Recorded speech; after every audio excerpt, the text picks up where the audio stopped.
I'm going to give you two things. Both I completely, stand behind. One, cliche. Don't recreate the wheel, right? There's a reason why, you can come in front of it. Obviously, you got to be able to pay to play, be in a room that you believe that you can position your time on and your passion. And once you have a purpose behind your passion, you'll find profit, right? So attach yourself to somebody who's doing it. You know what I mean? There's so much that you just dropped right there. I believe so. I'm a massive fan of education, right? You're talking to physicians, people, it's a write-off, all that fun stuff. But at the same time, it's a great way to fast track. You're kind of weeding through all the BS to get to somebody who knows what they're doing and look at the credibility, right? Documentation over conversation. You want to see my deals? Do you want to see your deals? Let's get in front of that. And that way you're not just talking to somebody who is a talking head. Get somebody who's doing that on the job training who can really dedicate their time to teach you, right? Welcome to the Real Estate Mogul MD podcast. Thanks for tuning in and taking control of your financial future. This is a show where we not only motivate and inspire, we give you actionable real-world experience to help you live life by design. You'll hear journeys and stories from other physicians, investors, coaches, consultants, and entrepreneurs. And now, here's your host, Brett Riggins. Today's guest is an 8-year Marine veteran that transitioned into creative real estate game changer. Yes, game changer. He is the founder and CEO of the leading Novation educational company in America. It's called Buyer Beater University. He specializes in teaching investors, wholesalers, and agents of any experience their patented Novation strategy that has made them millions from sellers that just want more for their home. And we're also going to talk a little bit about how we can get started and get all past these mental blocks that we have. I don't have the money. Where can I get the money? I don't have the time. We're going to talk about that. It's going to be it is a great conversation. Everybody, please welcome to the show, Trever Ahing. Invest with Trev. The time has come. Trever, welcome to the show, man. Thank you. Thank you very much, Brett. I appreciate it, man. Yes. And for the listeners out there not watching us on YouTube, he was dancing, he was breaking down. I thought he was going to do some moonwalking there, but no, excited to have you, man. And the first thing on that back wall, one of the first things that I picked up on Buyer Beater University, Buyer Beater, is United States Marine Corps. Thank you, sir, for your service. Hoorah. Hey, thank you for your support, man. I love when people are able to find those subtle little hints, if you can't tell, you know what I mean? But I enjoy my time in the service, bro. Very patriotic, so I appreciate it. Man, I'm the guy that'll walk across the airport to shake your hand. It's like there's so much that you guys have done for us. And this is not because we're on a podcast. This is my life and my thank you to you and your family and what you've given up. And I read a little bit about your story and about what you've given up and what pushed you into real estate. And now you're giving back to other vets along the way, getting them back into real estate. And I'm going to twist this up just a little bit here today, Trever. And we're going to pass it along to not only vets, but to the physician, the medical professionals in our world here listening to this as well, too. So let's rock and roll. Tell us a little bit about Trever. Let's go, man. I appreciate that, dude. 8-year Marine myself. I got out in 2021, so not new, been doing real estate for about 5 years now. I was doing it the last couple of years I was in the service. I'm glad you read up a little bit on that side. It definitely pushed me towards my why on my last deployment, and so I have a pretty big passion for utilizing myself as a stepping stone to kind of teach financial literacy in service members. Unfortunately, it's not pushed enough, and so I know that we work 12, 16-hour days. Same with doctors. A lot of our biggest investors, they are just really, grinding to the bone, and it's a damn good career path, but no free time, just like your time in the service. So real estate can be a great outlet, whether it's passive or active. And I just want more people to talk about it. I want real estate to feel approachable and attainable. And that's kind of what I'm on my path to do through creative, real estate strategies like novations and midterms and stuff like that, man. Oh, you said the N word. We're going to talk about that. So just one second, just one second. But before we get there, yes, you mentioned about like in military, you're not, we all wish that it could be part of something, maybe part of the path. And in medicine, I hear this too. Man, I wish it could be part of the path. I wish it, but you're so focused on what you need to know at that moment.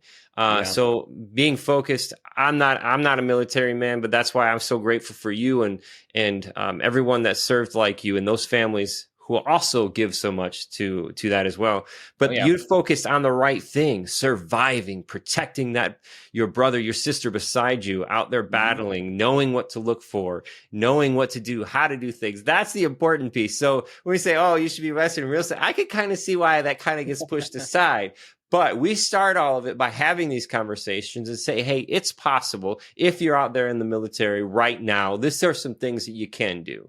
And even in medical, in the medical professional world, if you're a med student, if you're attending, if you're whatever you're doing, and maybe you've been practicing medicine for a long time, there's always this question, well, hey, I've been thinking about real estate, but maybe I don't have the time to get into it. Maybe I don't have the money to get into it.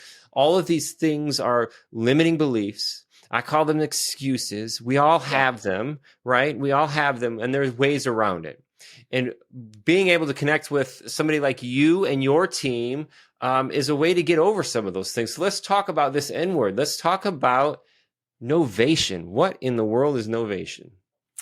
Well, the nerdy way of talking about novations, by the way, phenomenal segue. You're completely correct, right? There are plenty of approaches to be able to get in front of it. And you hit the nail on the head, man. Analysis paralysis, the excuses is all I hear all the time, whether it's in my DMs or whatever. If it was important to you, you'd make it work, and a good supportive spouse and a good supportive role in the house also helps do that. So I do want to credit a lot to my wife. I wouldn't be anywhere. I second that. Her. Yeah, exactly, man. Especially my time in the service. And so she's always been my rock, and so I do want to say it's a team sport.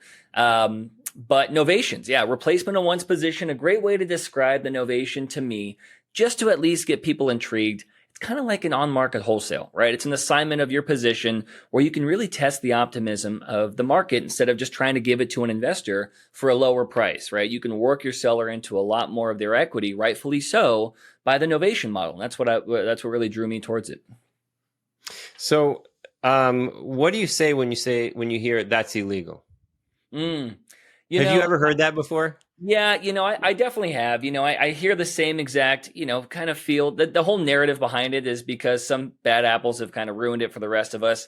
As long as novations have been provided the way it should be, which is a service, take over three things, right? The marketing, maintenance, and management of one position, right? I am a real estate investor providing a service towards a solution for my homeowner. So I am very upfront on over communicating. I'm very transparent that I'm not in a position to want to purchase the home. I'm here with the intent to give it to somebody who does. And I'm here to be able to come in and get the home up to a standard suitable for lending on behalf of the seller if they don't have the money for that, right? So I hear it, it's never stopped us from ever doing business. And when I discuss this to title companies and lenders or attorneys, we're in a way with our credibility. Like they look past a lot of the legality to see how we are giving the seller a lot more money. And so, that's kind of where I'm at with it. So in the wholesale world, we're going to sign a piece of paper, and it's a purchase and sale agreement. And my contracts allow me to then assign that to somebody else in the wholesale world. So it's an assignable contract. I'm assigning my interest to another buyer. When you write novation, is that the same process that you're doing? Absolutely. It really is. It's the assignable contract. The thing is, you are indemnifying your position as well, where you can take your contract and your purpose with this loan with the intent to either buy and or novate. So our marketing clause is in there, basically talking to homeowners, which I call the 4Ds, right? It's the same audience as wholesalers. So anybody listening on the wholesale side, you are just, if you're not doing novations, it's just another great way to add to your tool belt. I still wholesale. People think I don't like wholesale. If I need to bridge the gap between a seller and a 30-day solution or less, I will wholesale that deal, right? If they're willing to work with my patients for more profit, we have a couple months, then let's test the market. Let's see what we can do with the home. Let's get it to a standard suitable to sell, right? Let's work them into the pleasure of doing business. But the 4Ds, death, distress, divorce, and debt, right? If I'm dealing with the seller in that situation, and I can lock that property up for a certain amount and arbitrage my profit, it's only by finding the suitable buyer for them. And so, if I find somebody by putting it on the market, then I take over all the realtor fees and closing costs. Whatever's left over is just the return on my investment. And I've sometimes put $0 in the homes, or I've put $300,000 in the novations. It really just depends on the area and what my cash on cash is going to be and what the seller's willing to allow the collaborative process to be. And this idea of assigning, and again, that's where we kind of stumbled into these things and doing the novation. And I actually, Trevor, I think that maybe I come across these when my buyers list wasn't aggressive enough or wasn't, because I've been in some markets, Trevor, where I got a lot of tire kickers, Bubba. I got a lot of tire kickers. Yeah. But once that thing goes on the market, it's like, oh, oh, this person's really selling this thing. And I find buyers that way. And I've literally done $20,000, $30,000 deals where my wholesaler list, my email list, my buyer list didn't cut it. And all of a sudden I put this thing on the market and boom, I'm talking, thousands of dollars, tens of thousands of dollars. Absolutely. Another thing I use for the Novation piece, especially in Q4 when it gets a little slower, right? People are solidified in their school districts. They want to be fat and happy during Thanksgiving. They're spending all their money on Christmas gifts. Business actually ramps up because I'm going to tie this into the service, but this is why, or into the military, because this is why I enjoy the Novation piece, because it is just a service to your homeowner. So I do what's called the VHA program, where it's called the Veteran Home Advantage program, where if a service member just got stationed somewhere and they're putting in all these offers, right, to buy a house, they're already approved, they're utilizing the VA loan, but they're getting beat out with 1031s or all cash offers or waiving contingencies, and they can't do that. The buyer's agent just goes to somebody like me for a Novation. They go, hey, if you can find a seller, right, that's willing to allow us to come in there, renovate the home on behalf of them to standards suitable for the VA loan, I just take the difference of the equity, right, where I lock in the homeowner and I go, hey, I got great news. I have a hero who's trying to buy your house. The thing is, though, they can't get lending due to the condition. They've been approved for us to come in and help renovate it. It's usually a stagnant listing, which are properties that have been on the market for 90 days or more. So they're super incentivized to want to sell. It's in an area that the service member wants to buy. And I give both the agents a commission on what the property appraises for. So my 50 makes 50 all day. And that's exactly how we can end up bridging that gap with a seller who wants it to sell and dealing with service members. And like you talked about, bleeding in that on-market approach to be able to start making our money. And that's where probably 90% of our deals come from. Have you ever ran into any challenges? And these are getting the challenges. They're not deal breakers. When the buyer, off the market, is going to be sourcing a lender, a Fannie Mae, Freddie Mac lender, and all of a sudden these other costs inside of the settlement statement, which used to be called the HUD one, but inside the settlement statement, now there's assignment fees or something, and all of a sudden it dumbfounds them and say, "Oh, we can't do this deal." Yes. Yeah. I mean, like it's a creative way, right? 2024 creative is the way, but you do get, and I say old dogs, new tricks, but it really is just lenders who are looking out for the best interest of everybody to make sure this isn't, it's a weird thing, right? It's a different way to go about it. So we've done things where we have the reserves to be able to come in and close, right? We'll position out whether it's transactional funding, make sure we hold title to the seller. Double close. Yeah, we'll double close, congruent close now. Yeah. Or we will, we can lean against the home and then we can remove our lien for a positional payoff, right? So because we can show with the intent of what we've done on the property, it can be like an equity lien where, hey, we got it to this standard because of the funding that we've put in. Here's our receipts, lender. Here's everything that we've done. We have a cloud on title. We'll remove it. And that cost is just going to be the difference of what we have the seller for and what you're here for. And so if they'd rather have it more of a servicing lien, that's fine. Right. We can do either or we'll just do the assignment. Right. And when I'm hearing that, I'm hearing documents that have to be notarized. You have to have a seller that's working with you 100% to do all that stuff. Absolutely. And being transparent up front is crucial on that. I want to treat my Novations, because a lot of mine are, I put money into them, right? Which is really different than most people with the Novations. And so they're more so, I treat this kind of like an HGTV show, right? We're going to get it to a standard, whether it's a 2024 turnkey or we've approved $15,000, $20,000 worth of work. I work the seller into seeing what we're doing with their house. I know I'm going to do, a white backsplash, but is it going to be Swiss coffee or eggshell? I give it to the homeowner. They get to pick, see what they want. And so they get to see the kind of attitude and the kind of work that we're putting into their home. And so when we get to the finish line, they want to protect us as much as possible because they see that they were able to get their hand held to a sell where they're comfortable with the amount that they're making. And that's been pretty cool to see. That's where a lot of our business is residual business is coming from homeowners. You don't get that a lot in wholesale. You know what I mean? So this is a great way to kind of mitigate that risk and start getting incoming clientele. Yeah. And I mean, for me through the years too, when I'm as a business owner thinking of scalable solutions, I'm introducing more people into the process. So I'm actually introducing more risk, more challenges, more situations.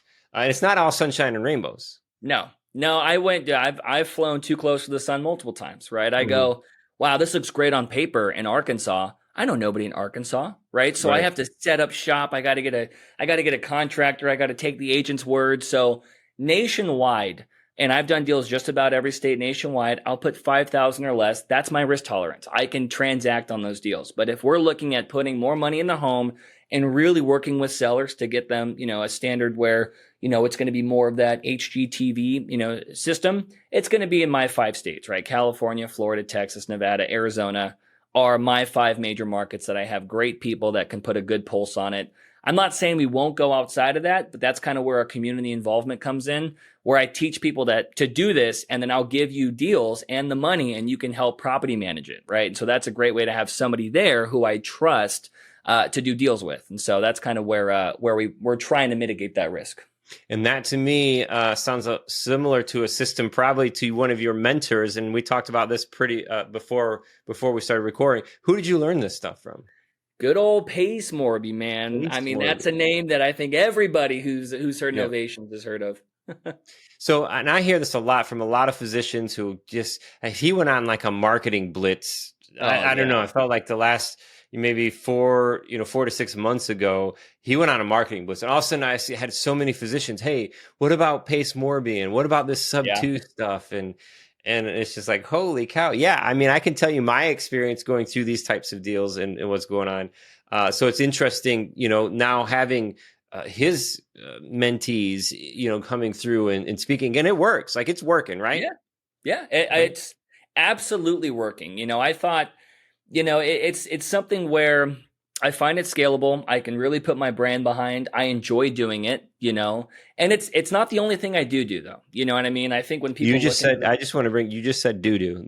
Come on, keep it clean. That's come on. Probably what the title is. But no, you're completely correct, man. And so it's not the only thing that, we do, but at the same time, it's something that we've niched ourselves to specialize in, and we pride ourselves in being able to do. And that was a nice edit there. You did take out the doo-doo and that I did. You see that? I had to pause. A little bit of a pause. Reformat. Not my first rodeo, man. Hey, so let's spin this back in the world of politics. Let's go ahead and spin this back and say, okay, these are physicians. So if this is a med student or early attending, kind of like in that range, and I'm always telling people the younger that you are, the more you should be able to be active. Oh, yeah. Really? The more that you should be able to be active. And I'm not saying that, a med student or, anybody attending or anything like that, anything in between, that you're going to have time to do anything. But let's take this limiting belief of taking the time out of this piece, because I know physicians personally that have gone through the same situations as everybody else and has made this work by learning through walking through the halls of the hospital or, late night learning kind of situations. So it's possible. What can we do for the listeners, Trever, to say, hey, how can I lock up my first Novation deal in 90 days? So I'm going to give you 2 things. Both I completely, stand behind. One, cliche. Don't recreate the wheel, right? There's a reason why, you can come in front of it. Obviously, you got to be able to pay to play, be in a room that you believe that you can position your time on and your passion. And once you have a purpose behind your passion, you'll find profit, right? So attach yourself to somebody who's doing it. You know what I mean? There's so much that you just dropped right there. I believe so. I'm a massive fan of education, right? You're talking to physicians, people, it's a write-off, all that fun stuff. But at the same time, it's a great way to fast track. You're kind of weeding through all the BS to get to somebody who knows what they're doing, and look at the credibility, right? Documentation over conversation. You want to see my deals? Do you want to see your deals? Let's get in front of that. And that way you're not just talking to somebody who is a talking head. Get somebody who's doing that on the job training, who can really dedicate their time to teach you, right? That's really what we want to pride ourselves in doing. At the same time, number 2, you go, Trev, that's cool, but I have some free time. I want to figure out how to do this on my own. That's fine. I'm going to tell you really how to get in front of it, stumble your way into your first deal, quite quickly. Go on Redfin. Okay, it's like a step-by-step, Brett. I'm just letting you know. It's kind of what I do. I do $0 in marketing every month for the last 3 years for Novations. Holy cow. Outside of my community. My community does give me 80 plus submissions a month, but at the same time, if I want to get a deal, this is exactly what I would do. I'd go to Redfin. They should sponsor me, man, for how many times I say Redfin. I'd change the filters, go to a city that you believe in, go to Phoenix, Arizona, or Dallas, or wherever you are, that has a booming population for flips. Go to 90 days or more and market single families, 3 bedroom, 2 baths. And once you have that 90 days or more on there, just click the little fixer-upper button right there, and it's all going to be properties that have been sitting for months, mainly vacant, right? They have an agent approach where you can call them and just do this. Say, hey, I see it's been sitting for months, right? It seems to me like you got your seller who wants a little bit too much than what your cash offers are probably coming in, and you unfortunately don't have any conventional buyers in the condition that it's in. I got some money, right? What if we just kind of partnered up? Let's just take this thing on hold real quick. Instead of buying a fix and flip and giving all my money to a bank and paying interest for that, what if I just gave it to your homeowner and I just had my crew come in and renovate the home on behalf of your seller? Any appreciation I create through the renovation, when you relist it, your commission's going to double. I can give your seller more, and then whatever's a difference is just going to be the return on my investment, right? And I'll cover all the realtor fees and closing costs. I do that for about an hour every Tuesday, and we get another 4 or 5 written offers every Tuesday because it's that simple to collaborate, get the seller in front of their equity, have the agent sell a home that they promised to sell and make more money, and then you can use my money to flip it because I have funding ready to go for these kinds of opportunities. I just don't have the time to source them all the time. Mm-hmm. Interesting. And there's another piece of PACE, Morby, that I just heard there too. Is that the Gator? Yeah, the Gator lending, right? You could totally get funding associated. Yeah. I use my money for the renovations, right? It's just quick earnest that we come in, and all the funds that I put in are either to renovate the home, right, to get it to a standard that we know we can resell it, or I use it for holding costs. Because I even tell my homeowners, right, they go, that sounds great, Brett, but the thing is, if this takes 3 or 4 months to sell, my mortgage is $3,500. I can't just pay that.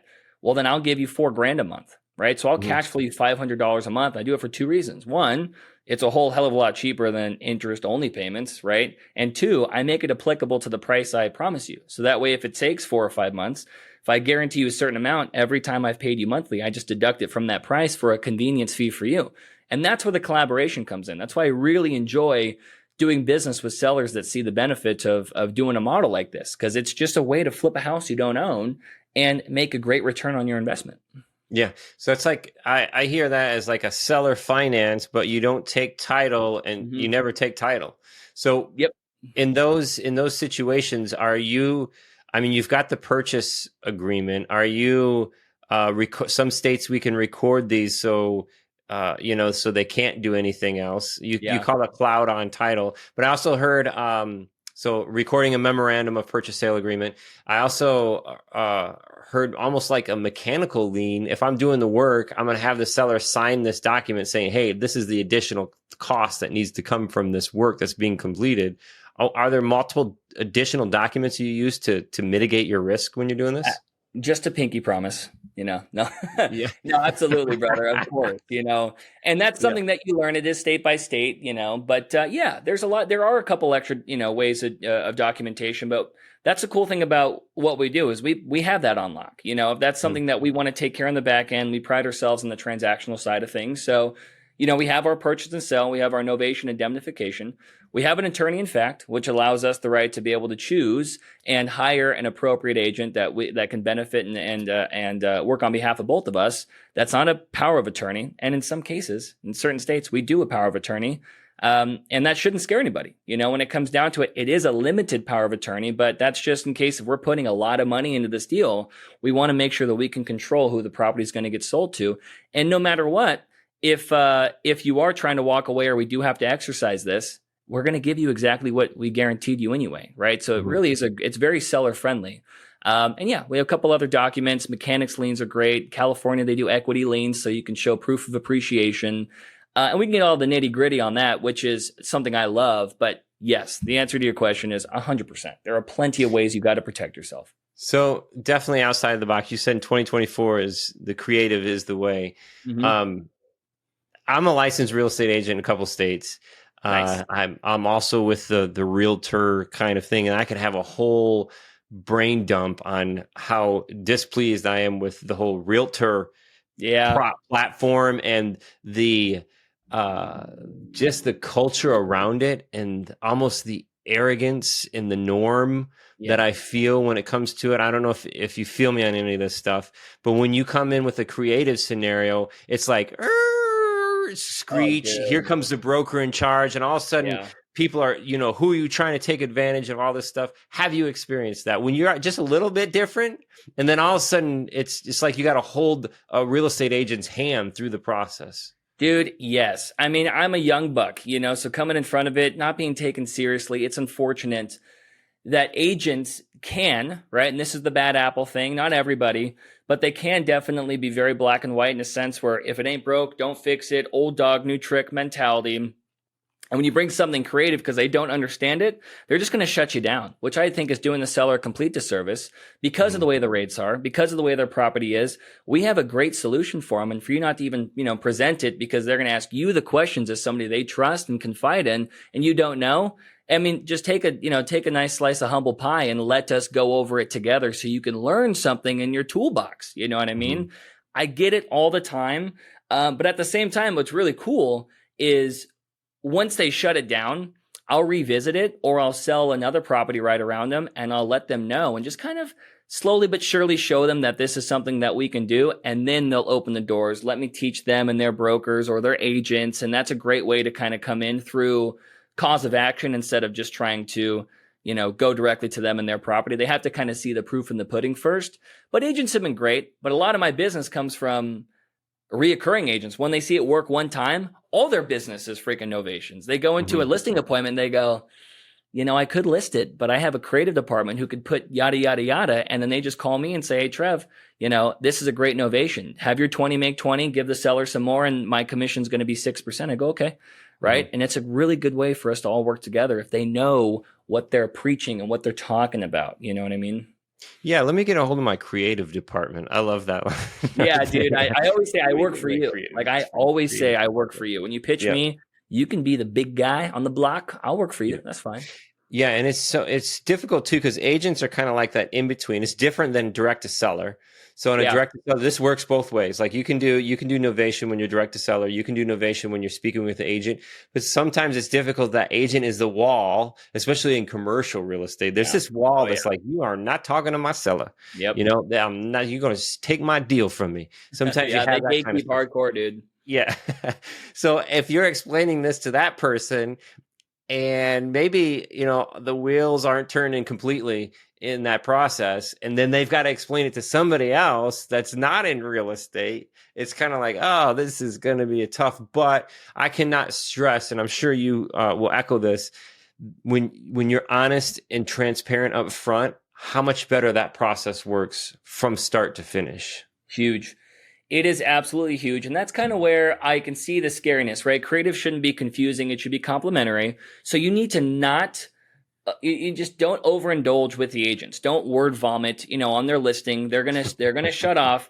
I always say that, and I mean this with the best intentions. I say agents have fiduciary to their seller, but they have a fiduciary to their pocket as well, right? So when it comes in front of it, tell the agent, right, how you can get them to the finish line and benefit them. And then they're going to go, for them. Well, how can this really help my homeowner? Because they really do mean well. Then you tell them exactly how it can complement them. And then they go, wow.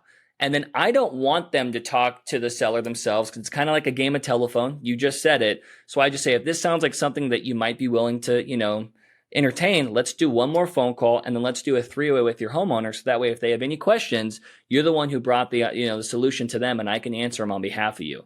And that's a great way for us to get on a three-way. They have somebody who's representing them that they feel comfortable to confide in. And then they have me who can answer any rebuttals that they may have and provide the proof.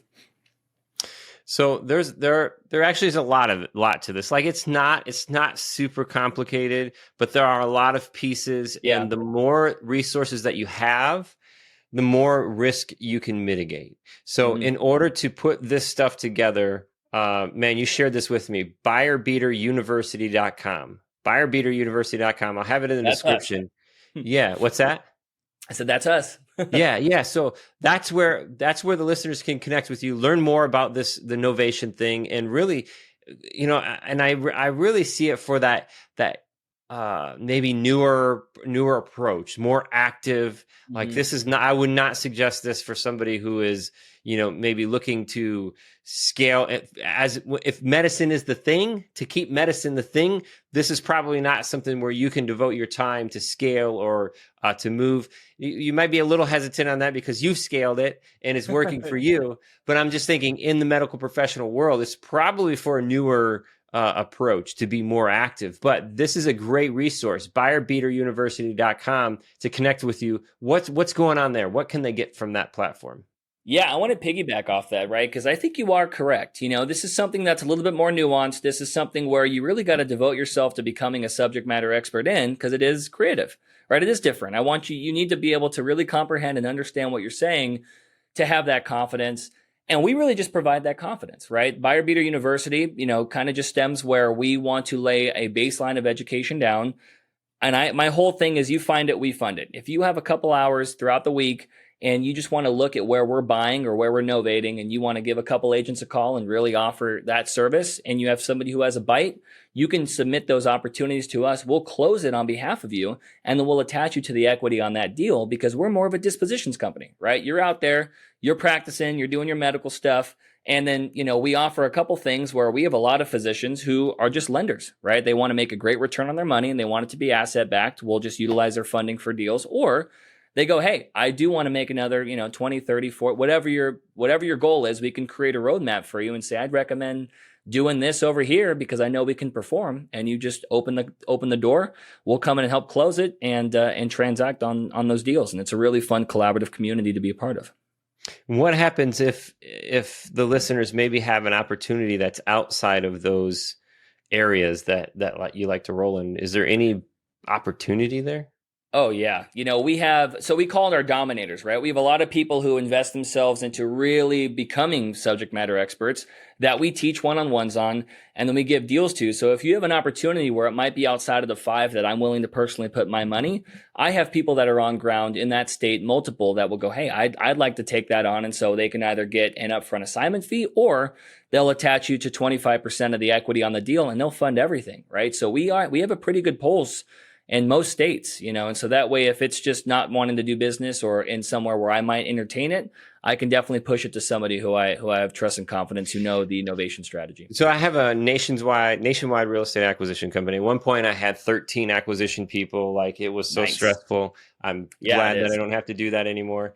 But I still have this machine that creates stuff. And really at this point, I get enough value from the leads I can, like that are in my little spots. Yeah. But I turn away so many. And I'm just thinking like, because I got so tired of, when wholesaling kicked up and then all of a sudden, what was the name of that platform? Like the Dispo, like people started. Yeah. Investor Lift. Man, that thing blew up and then just went like it just got ate up so bad. It's so slow. Yeah. Yep. So anyway, like that just totally crapped on disposition type companies and like everybody could do it. And then all of a sudden, I got my partner and this partner and that partner, just like to this point. And Trevor, I got tired of flipping these leads to agents because they just didn't care. They didn't have any skin in the game. They never followed up. They never went in. They never closed the deal. So I've got leads that come through that are just like, but if we could honestly put something together, like we could flip and put them out because that seems like a good fit. Brett, I am down, man. That sounds perfect. I mean, that's exactly what we cater ourselves to, right? It's people that, have the funnel, right? But they don't really have the time or energy to kind of position themselves with a new kind of tool in their tool belt. We just want to be that so we can complement what you and your business already does. That's all we want to do, man. It's awesome. We'll have to definitely connect our funnels together. Let's do it. Do some stuff together. Yeah, we'll definitely do it, dude.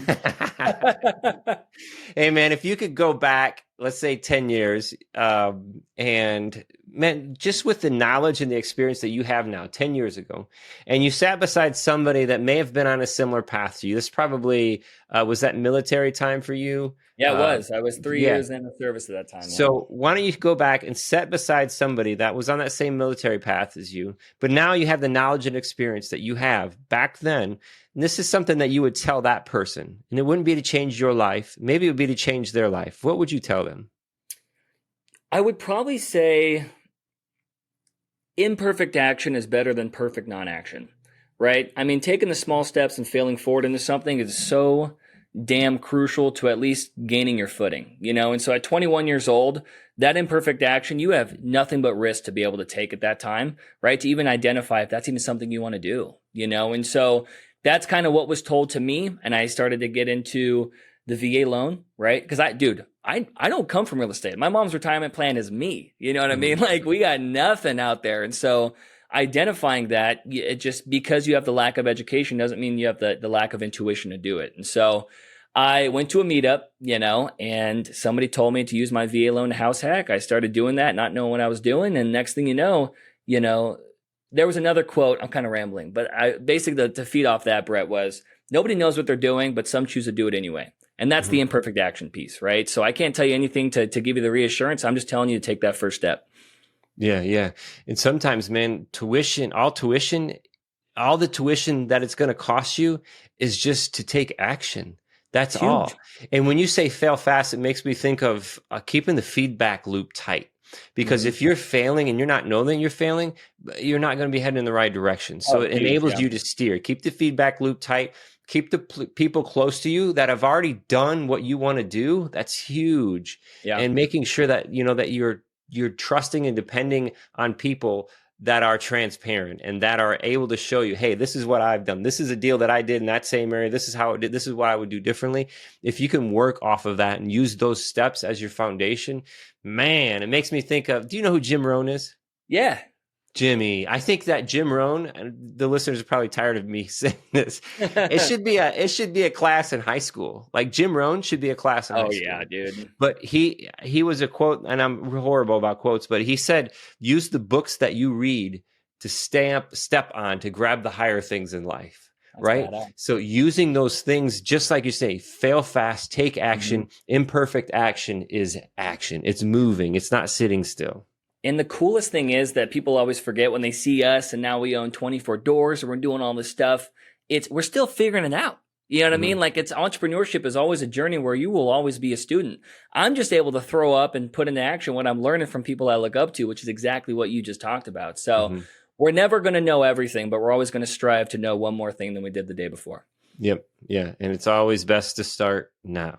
Always best to start now. Yes. For sure. Yes. Hey, man, this has been great. And for the listeners out there, buyerbeateruniversity.com, you can get a hold of this stuff, the years of experience and documentation. And then not only that, Trevor, but just your resources. And I think the biggest thing, and I think I even saw it on your website, that Rolodex line that you have, plugging in to that group of people that have helped you, and you start building this community. It's massive. So thank you for joining our community here at the Real Estate Mogul MD. Thank you for your time today, Trevor.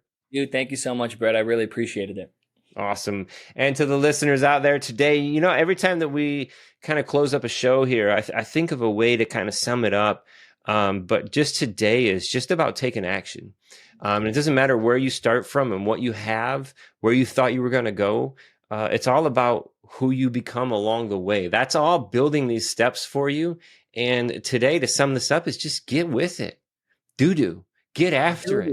Take action. Do it, man. That's right. That's right. Today's the day. Plant the tree today. So 20 years from now, you can be putting a rope swing in that baby, whether it's a kid, a friend, a grandkid, that tree's going to grow. All you have to do is take action. This is the Real Estate Mogul MD.